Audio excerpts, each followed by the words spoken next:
আসসালামু আলাইকুম। Figma series টিউটোরিয়ালে স্বাগতম। আমি আলমগীর হোসেন। আপনারা দেখছেন ডিজাইন মাইন্ড ইউটিউব চ্যানেল।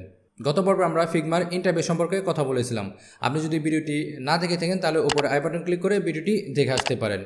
এছাড়া আপনি যদি ইউএক্স ডিজাইন শিখতে চান বা ইউএক্স ডিজাইন সম্পর্কে আপনার আগ্রহ থাকে তাহলে আমার চ্যানেলে ইউএক্স ডিজাইনের সম্পর্কে বেশ কিছু ভিডিও রয়েছে, যেখানে আমি আলোচনা করেছি কীভাবে আপনি ইউএক্স ডিজাইন শেখা শুরু করবেন, কিভাবে ইউএক্স ডিজাইন শেখা শুরু করলে আপনি খুব দ্রুত ইউএক্স ডিজাইন শেখা শুরু করতে পারবেন। আমি ভিডিওর লিঙ্ক ডিসক্রিপশনে দিয়ে দেবো, আপনারা চাইলে দেখে আসতে পারেন।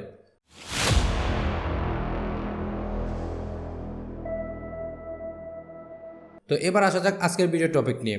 আজকে আমরা কথা বলবো ফিগমার টুল সম্পর্কে। তো চলুন আমরা স্ক্রিনে চলে যাই। আমরা স্ক্রিনে চলে আসছি।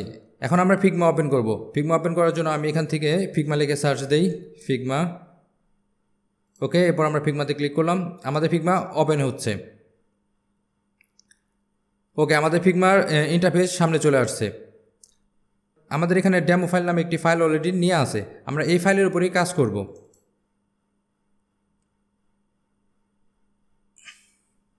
এই হচ্ছে ফিগমার মেন ইন্টারফেস। আজকে আমরা কথা বলবো ফিগমার যে টুলসগুলো আছে এই টুলস নিয়ে। আমি আজকে সবগুলো টুলস একসাথে দেখাবো না, আমি এখান থেকে দুইটা টুলস নিয়ে আলোচনা করবো। একটা হচ্ছে মুভ টুল আর একটা হচ্ছে স্কেল টুল। এরপর বাকি টুলসগুলো আমরা পরবর্তী ভিডিওতে কথা বলবো। আমরা প্রথমে কথা বলবো মুভ টুল। তো মুভ টুল কি? আমি যদি সহজভাবে বলি, কোনো একটা অবজেক্ট এক স্থান থেকে আরেক স্থানে নেওয়ার জন্য হচ্ছে এই মুভ টুল ইউজ করা হয়। এছাড়া এই মুভ টুলটি দিয়ে আমরা দুইটা কাজ করতে পারি, একটা হচ্ছে সিলেকশন আর একটা হচ্ছে মুভ করা। সিলেকশন কিভাবে করে? আমরা ফিগমাতে যখন কাজ করব, সেটা যে কোনো কাজই হতে পারে। হয় আমরা কোনো একটা টেক্সট লিখবো, অথবা আমরা কোনো একটা ডিজাইন করব, যে কোনো কিছুই আমরা করতে পারি। যে কোনো কিছু করার পূর্বে সেই অবজেক্টটা কিন্তু আমাদের প্রথমে সিলেকশন করতে হয়, আর এই সিলেকশন করার কাজটাই হচ্ছে এই মুভ টুলটা করে। তো কিভাবে করে? ধরুন আমরা একটা রেক্ট্যাঙ্গেল টুল নিলাম। এখন সেই টুলটা নেওয়ার পর আমি চাইতেছি কালার দিব। তাহলে কালার দেওয়ার জন্য আমাদের প্রথমে কি করতে হবে? আমাদের প্রথমে সেই রেক্ট্যাঙ্গেল টুলটা সিলেকশন করতে হবে, আর এই সিলেকশন করার কাজটাই হচ্ছে এই মুভ টুল দেওয়া করে। তো আমরা একটু স্ক্রিনে দেখি কিভাবে করে। আমি এখান থেকে একটা রেক্ট্যাঙ্গেল টুল নিলাম। এখন আমি এই টুলটা নেওয়ার পর এখানে একটা বক্স আঁকলাম। এখন আমি যদি এই বক্সটার কালার দিতে চাই, সেক্ষেত্রে আমার প্রথমে কি করতে হবে? প্রথমে এখানে আসতে হবে। আসার পর এখান থেকে আমাদের মুভ টুল নিতে হবে। মুভ টুল নেওয়ার পর আমাদের এই অবজেক্টটা সিলেকশন করতে হবে। সিলেকশন করার পর এখান থেকে আমরা কালার দিতে পারবো। এই হচ্ছে আমাদের মুভ টুলের একটা কাজ। আর সেকেন্ড যে কাজটা, সেটা হচ্ছে আমরা এই মুভ টুলটা দিয়ে আমাদের অবজেক্টগুলোকে এক জায়গা থেকে আরেক জায়গায় মুভ করতে পারবো। যেমন আমি এই অবজেক্টটা সিলেকশন করলাম। সিলেকশন করার পর আমরা মাউসের লেফট বাটন চাপ দিয়ে ধরে এটা এক স্থান থেকে আরেক স্থানে মুভ করতে পারবো। দেখেন, এক স্থান থেকে আরেক স্থানে মুভ হচ্ছে। এছাড়া আমরা এই টুলটা দিয়ে কোনো একটা অবজেক্টকে ছোটো বা বড় করতে পারবো। যেমন আমি এই অবজেক্টটা যদি এই কোণা ধরে টান দেই উপরের দিকে, তাহলে কিন্তু উপরের দিকে বড় হচ্ছে। আবার যদি আমি নিচের দিকে টান দিই, তাহলে কিন্তু নিচের দিকে বড় হচ্ছে। আবার যদি আমি এ পাশে দিয়ে টান দিই, তাহলে কিন্তু বড় হচ্ছে। তো আমরা এই টুলটাতে কী করতে পারবো? এই টুলটা দিয়ে আমরা তিনটা কাজ করতে পারবো। একটা হচ্ছে আমরা যে কোনো একটা অবজেক্ট সিলেকশন করতে পারবো, এরপর সিলেকশন করে আমরা যা করতে চাই সেই কাজটা করতে পারবো। দ্বিতীয় হচ্ছে এই টুলটা দিয়ে আমরা কোনো একটা অবজেক্ট এক স্থান থেকে আরেক স্থানে মুভ করতে পারবো। এরপর তৃতীয় যে কাজটা করা যায়, এই টুলটা দিয়ে আমরা কোনো একটা অবজেক্টকে মডিফাই করতে পারবো। মডিফাই মিনস আমরা চাইলে সেটার সাইজ ছোটো করতে পারবো, আমরা চাইলে সেটা সাইজ বড় করতে পারবো। এই হচ্ছে মুভ টুলের কাজ। এখন আমরা জানবো স্কেল টুলের কাজ কী। স্কেল টুলের শর্টকাট হচ্ছে কে। আপনি যদি কিবোর্ড থেকে কে প্রেস করেন, তাহলে আমাদের স্কেল টুলটা অ্যাক্টিভ হয়ে যাবে। আমরা এখন স্কেল টুল নিব। স্কেল টুল নেওয়ার জন্য আমরা আমাদের টুলস বাটনে চলে যাই। এরপর এখান থেকে স্কেল টুল নিব। আমাদের শর্টকাট হচ্ছে কে। ওকে, তো স্কেল টুলে আসলে কাজ কি আমি যদি একটু ব্রিফ করি। স্কেল টুলের কাজটা হচ্ছে আমাদের কোনো একটা অবজেক্ট এটা রেশিও অনুসারে ছোটো বা বড় করা। রেশিও বলতে কি বোঝায়? প্রতিটা অবজেক্টের দুইটা পাশ থাকে, একটা হচ্ছে হরিজন্টাল পাশ, একটা হচ্ছে ভার্টিক্যাল পাশ। এখন আপনি যদি সেই অবজেক্টটার ভার্টিক্যাল এবং হরিজন্টাল উভয়ই একসাথে ছোটো বা বড় করতে চান, তাহলে আপনি স্কেল টুলটা নেবেন। আর সেই একসাথে ছোটো বা বড় করাকেই আসলে বলে রেশিও অনুসারে ছোটো বা বড় করা। তো আমরা একটু স্ক্রিনে যে দেখে আসি। আমাদের এখানে একটা অবজেক্ট নিয়ে আছে। আমাদের ডানে এবং বামে হচ্ছে হরিজন্টাল এবং উপরে এবং নিচে হচ্ছে ভার্টিক্যাল। তো আমরা এখান থেকে স্কেল টুলটা নিব।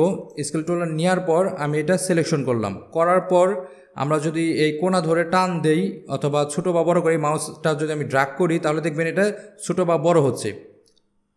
এখানে একটা জিনিস খেয়াল করবেন, এটা কিন্তু একসাথে চারপাশ ছোটো বা বড় হচ্ছে। এটা কিন্তু কোনো ইন্ডিভিজুয়াল সাইড ছোটো বা বড় হচ্ছে না। মানে আপনার শুধু বাম পাশে বড় হইতেছে না, বা শুধু ডান পাশে বড় হইতেছে না, বা শুধু উপরে বড় হইতেছে না। ব্যাপারটা কিন্তু এরকম, এটা চারপাশ একসাথে বড় হইতেছে। দ্যাটস মিন এটা রেশিও অনুসারে ছোটো বা বড় হইতেছে।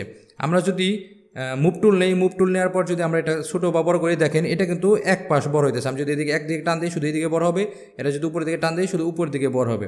কিন্তু আমরা যদি স্কেল টুল নিয়ে এই কাজটা করি তাহলে কিন্তু এটা চারপাশ বড় হচ্ছে। আপনারা ব্যাপারটা খেয়াল করছেন, দেখেন এটা কিন্তু চারপাশ একসাথে ছোটো বা বড় হচ্ছে। শুধু এটা শেপের ক্ষেত্রে না, আমরা যদি এখন একটা লেখা লিখি সেই লেখার ক্ষেত্রেও এই কাজটা হবে। আমি এখানে একটা লেখা লিখলাম, এরপর আমরা এখান থেকে স্কেল টুল নিলাম, স্কেল টুল নেওয়ার পর আমরা এটা ছোটো বা বড় করব। এটা কিন্তু চারপাশ একসাথে ছোটো বা বড় হয়েছে। আবার যদি আমি মাউসের লেফট বাটন চাপ দিয়ে ড্রাগ করতে থাকি এটা বড় হবে, আবার নিচের দিকে ড্রাগ করলে এটা ছোটো হবে।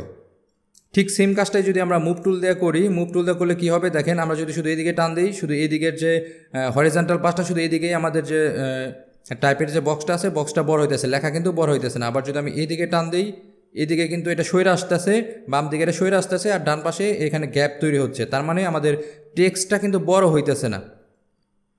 আবার যদি আমি এই কোণা ধরে টান দিই তাহলে কিন্তু টেক্সটটা বড় হচ্ছে না, দেখেন টেক্সটটা বড় হইতেছে না। এখান থেকে টেক্সটটা এইভাবে বড় করা যাবে না। আপনি যদি এই টেক্সটটা রেশো অনুসারে বড় করতে চান বা আপনি বড় করতে চান, সেটা রেশো হোক বা রেশো ছাড়াই হোক, সেক্ষেত্রে আপনি স্কেল টুল দিয়ে বড় করবেন। এখন আপনি যদি এটা ছোটো বা বড় করতে চান আপনি যদি এটা ছোটো বা বড় করতে চান ফন্ট সাইজ ছোটো না করে বা বড় না করে টুলসের মাধ্যমে, সেক্ষেত্রে আপনার স্কেল টুল নিতে হবে। স্কেল টুল নেওয়ার পর আপনি এটার কোণা ধরে টান দিবেন অথবা ড্রাগ করবেন, মাউসে ড্রাগ করলে এটা দেখতে পারতেছেন ছোটো বা বড় হচ্ছে। এছাড়া আপনি এখানে ফন্ট সাইজ ছোটো বা বড় করে দিলে এটা ছোটো বা বড় হয়ে যাবে। তো এই ছিল ফিগমার মুভ টুল আর স্কেল টুলের কাজ। যদি ভিডিওটি দেখে বুঝতে অসুবিধা হয় তাহলে কমেন্টস করবেন, আমি রিপ্লাই দেওয়ার চেষ্টা করব। এছাড়া এই ধরনের আরও ভিডিও পেতে আমাদের চ্যানেলটি সাবস্ক্রাইব করে রাখবেন।